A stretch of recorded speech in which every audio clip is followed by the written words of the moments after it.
Bom dia, investidor. Esse é o Rapidinhas de Investimentos. Nesse vídeo, faremos análise dos indicadores fundamentalistas do Banco Bradesco, BBDC4, de fevereiro de 2021. Devemos lembrar que esse vídeo não é uma indicação de compra, nem de venda. Também é importante dizer que não indicamos nenhum investidor a comprar ou vender nenhuma ação baseado em um vídeo da internet. É sempre necessário um estudo profundo sobre todo o contexto da empresa e seu setor, incluindo uma avaliação completa no site de RI da empresa em questão.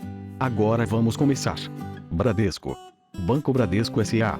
é um banco brasileiro, constituído na forma de sociedade anônima, com sede em Osasco, em São Paulo. Foi fundado em 10 de março de 1943, em Marília, São Paulo, por Amador Aguiar. Em 2010, era o único banco privado brasileiro a estar presente em todos os municípios do país, com pelo menos uma agência ou posto de atendimento em cada uma das 5.564 cidades do Brasil.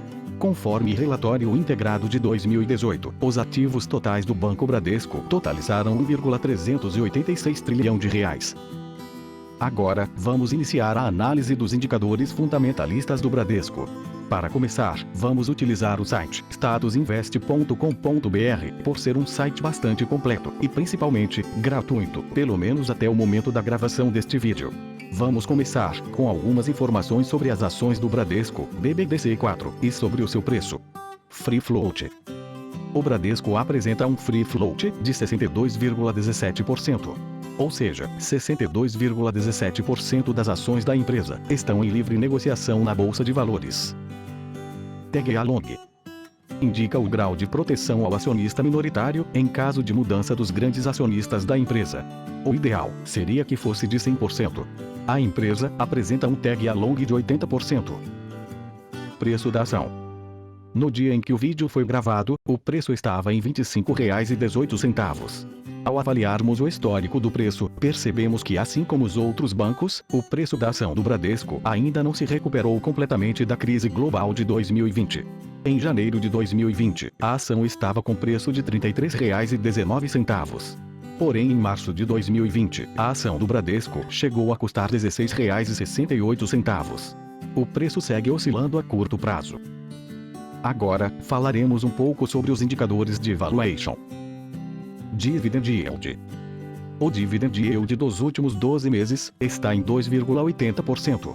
Ou seja, nos últimos 12 meses, o Bradesco pagou ao seu acionista, por meio de dividendos e juros sobre capital próprio, um valor referente a 2,80% do valor de hoje, pagando aproximadamente 70 centavos por ação. Como vemos no gráfico, o Bradesco tem uma média histórica de pagamento de aproximadamente 3,50% de dividendos. Com isso percebemos que ela está pagando abaixo de sua média histórica, devido provavelmente ao seu grande provisionamento, causado pela crise mundial de 2020. Percebemos também neste outro gráfico, que o Bradesco apresenta uma pequena oscilação na distribuição de proventos, porém indicando em seu histórico uma tendência de crescimento até o momento da crise de 2020. Dividend Payout. O Bradesco apresenta um Dividend Payout de 33,58%, ou seja, ela distribui 33,58% do lucro em dividendos e juros sobre capital próprio, mantendo aproximadamente 66% dos lucros ainda na empresa para reinvestimento e outros fins. Avaliando o gráfico, conseguimos perceber que o payout estava em crescimento até o momento da crise global de 2020, que exigiu dos bancos um maior controle na distribuição dos seus proventos. P sobre L. É o preço da ação, dividido pelo lucro por ação. Indica, aproximadamente, em quantos anos os lucros da empresa pagarão o investimento feito nela hoje. Hoje, o P sobre L está em 13,53, que é considerado um P sobre L bom, sendo ele menor do que 15. Conseguimos perceber no gráfico que o P sobre L vinha crescendo, provavelmente devido ao crescimento do preço da ação, que vinha se valorizando desde 2015 até o momento da crise de 2020. Nesse momento, o P sobre L da empresa segue atrativo com a baixa do preço da ação. P sobre VP. É o preço da ação atual, dividido pelo valor patrimonial por ação. Um P sobre VP de 1 indica que estaria sendo pago o preço equivalente ao valor patrimonial por ação. O ideal é que o indicador seja menor de 1,5. Hoje, o P sobre VP está em 1,56, estando ligeiramente acima, o que o torna aceitável. Lembramos que nenhum indicador deve ser analisado de forma isolada, sendo sempre necessário avaliar o conjunto e muitas outras informações. Analisando o gráfico, vemos que, assim como os indicadores anteriores, o P sobre VP vinha em crescimento até o momento da crise de 2020. Os próximos indicadores a serem analisados serão de endividamento. Mas antes de continuar, se você está gostando do conteúdo, dê seu like e inscreva-se no canal para receber um giro de notícias todas as terças e quintas e uma análise de empresa por semana. Isso é muito importante para nós. O que para você demora um segundo, para nós vale muito. Nos ajude com o crescimento do canal, você faz a diferença. Agora voltando aos indicadores de endividamento. Passivos sobre ativos. Indica a relação entre os passivos e os ativos da empresa. O ideal seria que este indicador fosse menor que 1. Hoje, em 0,90, demonstra controle sobre os passivos da empresa, sendo os passivos equivalentes a 90% do valor dos ativos. No gráfico de histórico, conseguimos avaliar que a empresa vem apresentando um excelente controle sobre seus passivos, estando sempre bem próximo dos níveis atuais. Liquidez corrente. Indica a capacidade de pagamento da empresa no curto prazo, sendo a relação entre os ativos atuais e a receber nos próximos 12 meses, e os passivos atuais e a serem pagos nos próximos 12 meses.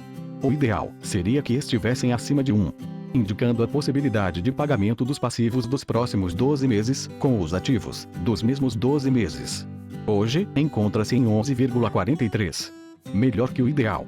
Avaliando o histórico, podemos ver no gráfico que houve um grande crescimento em 2020. Quando consultamos o balanço patrimonial, conseguimos ver que o valor do passivo circulante se reduziu em 97,5%, um bom sinal que deve continuar sendo avaliado nos próximos anos. Agora falaremos um pouco sobre os indicadores de eficiência. Margem bruta. Relação entre o lucro bruto e a receita líquida. Para entender superficialmente, o lucro bruto é o quanto entra na empresa, menos quanto ela gasta para produzir o produto ou serviço. E receita líquida é o quanto entra na empresa, proveniente da venda dos produtos ou serviços. Hoje, em menos 2,98%. Esse valor indica que o lucro bruto está negativo. Um sinal de aumento dos custos, ou diminuição da receita. Nesse caso, como vemos na demonstração de resultado de 2020, houve um conjunto dos dois. Os custos aumentaram em 40,29% e a receita diminuiu 35,76% quando comparados com 2019. Ao olharmos o histórico, percebemos que ela seguia bem regular até 2020, com uma média alta. Margem EBIT. É a relação entre o EBIT e a receita líquida. Informa a lucratividade operacional e o crescimento da eficiência produtiva ao longo do tempo. O ideal seria uma margem EBIT acima de 10%. Hoje está em 0,53%. Uma margem bem abaixo do ideal. Ao avaliarmos o gráfico de histórico, percebemos que ela vinha sem grandes oscilações até 2020, mantendo uma média de aproximadamente 15%. Margem líquida. Sendo ela o lucro líquido sobre a receita líquida. Relação entre o lucro final da empresa e a receita inicial. O ideal é estar acima de 10%. Hoje o Bradesco trabalha com o indicador em 20,72%. Um bom sinal. Ao avaliarmos o histórico, vemos que a empresa teve um grande crescimento de margem líquida em 2020. Mesmo tendo um lucro operacional baixo, a empresa apresentou uma entrada financeira alta na linha de impostos da DRE, gerando assim um lucro líquido bem positivo. Vamos falar agora sobre um dos principais indicadores de rentabilidade. ROE. É a relação entre o lucro líquido e o patrimônio líquido. Mede a capacidade de agregar valor de uma empresa a partir dos seus próprios recursos e dinheiro de investidores. O ideal desse indicador é acima de 10%. Hoje, o Bradesco apresenta um ROE de 11,51%. Podemos perceber no gráfico de histórico que a empresa vem apresentando um ROE acima de 10% com regularidade. Porém, nos últimos anos, o indicador vem tendo pequenas quedas, sendo necessário uma avaliação de continuidade nos próximos anos. Para finalizar, falaremos sobre os indicadores de crescimento. CAGR das receitas dos últimos 5 anos. Indica a média ponderada do crescimento das receitas da empresa. O ideal é que seja acima de 5%. Hoje está em menos 6,97%. Bem abaixo do ideal, demonstrando uma queda nas receitas da empresa.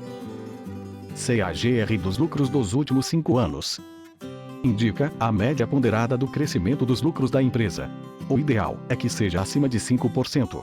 Hoje, está em menos 1,93%. Bem abaixo do desejado. Avaliando o gráfico, percebemos uma queda no crescimento de lucros no início de 2021. Até 2020, o nível de crescimento dos lucros da empresa vinha constante em 6%. Agora nos diga, qual empresa você gostaria que analisássemos? Deixe sua indicação nos comentários. Esses foram os principais indicadores fundamentalistas do Bradesco. Espero que vocês tenham gostado. Compartilhe esse vídeo com seus amigos e familiares que gostam de Bolsa de Valores. Um abraço da equipe do Rapidinhas de Investimento e até a próxima.